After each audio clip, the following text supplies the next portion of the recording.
So now अब हम topic पढ़ रहे हैं वो है आउटब्रीडिंग डिवाइसेस। आउटब्रीडिंग डिवाइसेस का कंसेप्ट क्या है? जब प्लांट अर्ली स्टेज में मतलब फर्स्ट टाइम जब प्लांट ग्रो कर रहे थे, प्रोड्यूस करना स्टार्ट किया था उन्होंने, तो पहले वो सेल्फ पॉलिनेशन ही करते थे, क्रॉस पॉलिनेशन नहीं होता था। सिर्फ क्या होता था? Self pollination. अब सेल्फ पॉलिनेशन कंसेप्ट में क्या खराबी आने स्टार्ट हुई कि कंटिन्यूस सेल्फ पॉलिनेशन होने की वजह से कुछ प्रॉब्लम क्रिएट होती है। उन प्रॉब्लम्स को हम क्या बोल रहे हैं? Inbreeding depression. तो इसमें कंडीशन क्या है कि instead of self pollination plant generate और adapt a nature to do cross pollination. क्यों कर रहे हैं cross pollination? As continuous self pollination causes inbreeding depression. अब ये क्या होता है? तो ये होता है हमारे पास कि continue self pollination for 4 to 6 generations causes reduction in fertility and productivity। अब fertility में रिडक्शन किस तरह से होगा? सो फर्स्ट थिंग हम बात करते हैं फर्टिलिटी रिडक्शन कैसे होगा।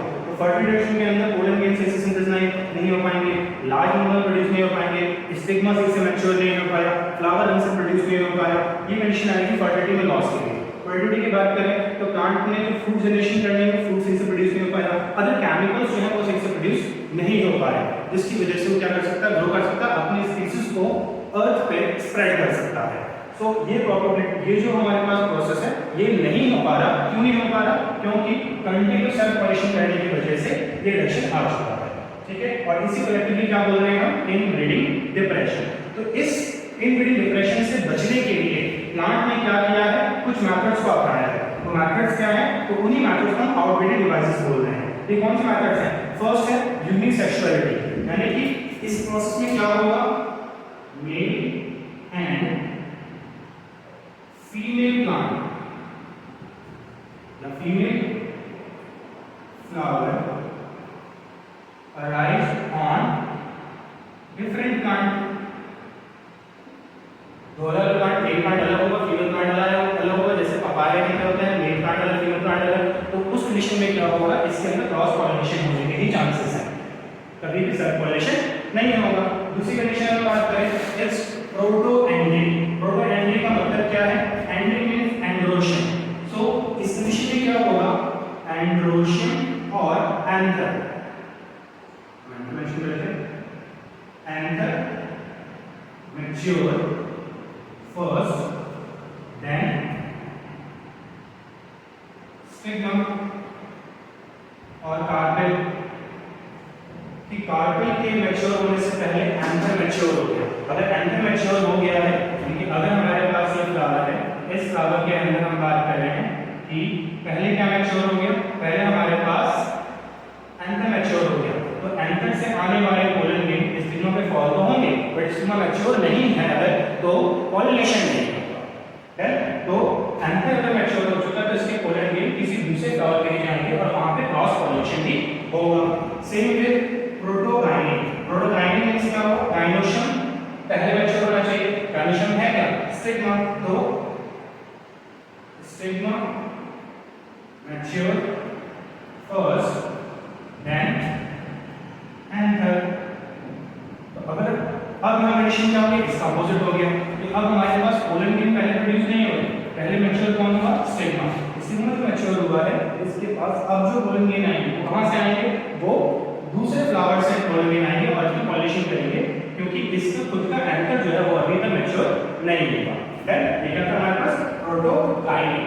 नाउ प्रोटोगाइनिंग की बात क्या है? हेटेरोस्टाइलिंग। हेटेरोस्टाइलिंग का मतलब क्या है? यहां पे डिफरेंट हाइट, इसकी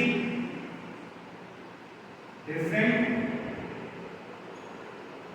Heights of anther and stigma, दोनों की हाइट डिफरेंस है। जैसे इसमें क्या कहते हैं हम? इस वाले पोर्शन को हम बहुत बड़ा कर, ये हमारे पास यहाँ पे क्या है? तो यहाँ पे हम बोलते हैं पैटल्स इसके, यहाँ पे इसके पैटल्स है, पीछे दिखाई दे रहे हैं। तो इस फ्लावर के अंदर क्या कंडीशन आएगी कि ये जो पोलन ग्रेन है, इस ये जो एंथर है, इससे जो पोलन ग्रेन प्रोड्यूस होंगे वो पोलन ग्रेन इस पे फॉलो होकर फ्लावर पे ही जाएगी, क्योंकि ये क्लोज में नहीं है, बहुत डिस्टेंस है दोनों के बीच में। एंड इस स्टिग्मा में क्या होगा, इस स्टिग्मा पे दूसरे फ्लावर के ही पोलन ग्रेन आने के चांसेस ज्यादा है। तो इसने क्या करा है, इस कंडीशन को बोल रहे हैं हेटेरोस्टाइल, और ये फेवर कर रहा है क्रॉस पॉलिनेशन को। देन नेक्स्ट हमारे पास है सेल्फ इनकम्पैटिबिलिटी। इसमें क्या होता है, इसमें स्टिग्मा रिजेक्ट कर देती है, किस चीज को, stigma rejects the pollen grain of its own anther। इस फ्लावर के अंदर स्टिग्मा और एंथर हमारे पास है, बट अब एंथर जो पोलन ग्रेन प्रोड्यूस कर रहा है, इस पोलन ग्रेन को स्टिग्मा क्या करेगी, रिजेक्ट करेगी और उसका पॉलिनेशन नहीं हो पाएगा। यानी कि अब इसका पोलन ग्रेन इस पे फॉल हुआ तो पोलन ट्यूब जनरेट नहीं कर सकता, जिसकी वजह से क्या होगा, इनके अंदर सेल्फ पॉलिनेशन नहीं होगा एंड ये प्रेफर करेंगे क्रॉस पॉलिनेशन को। और ये पॉसिबिलिटी कैसे हो पाती है, क्योंकि पोलन ग्रेन एक ही फ्लावर के अगर बिलोंग कर रहे हैं तो इन दोनों के पास सेम टाइप के केमिकल कंपोजिशन होगी। इस केमिकल कंपोजिशन को क्या करा जाएगा, तो ये जज करेंगे और फिर उसे रिजेक्ट किया जाएगा। तो जजमेंट यहाँ पे इस तरह की। तो नेक्स्ट जो हमारा प्लांट का या दूसरे किसी भी प्लांट का जो पोलन ग्रेन यहाँ पे फॉल होगा उसको ये जज कर सकते हैं और उससे पॉलिनेशन हो सकता है, पोलन जनरेट होगी। देन तो ये कंडीशन क्या होगी हमारे पास, सेल्फ इनकम्पैटिबिलिटी, जिसके अंदर प्लांट में जो स्टिग्मा है, फ्लावर में जो स्टिग्मा है, वो स्टिग्मा अपने ही एंथर के पोलन ग्रेन को रिजेक्ट कर देगा। देन लास्ट यहाँ पे एक्स्ट्रा वैल्यू है जो हमारे एनसीईआरटी में मेंशन नहीं है, वो क्या है, हाइपोगैमी। हाइपोगैमी के अंदर होता क्या है, एक फिजिकल बैरियर प्रेजेंट होता है, physical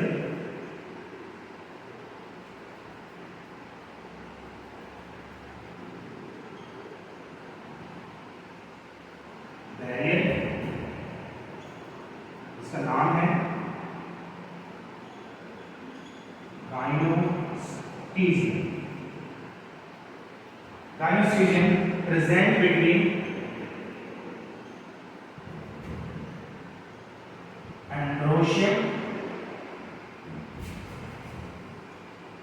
and gynoecium। For example, Carotops plant। Carotops plant के अंदर क्या होता है, हमारे पास इस तरह का स्ट्रक्चर आपको दिखेगा।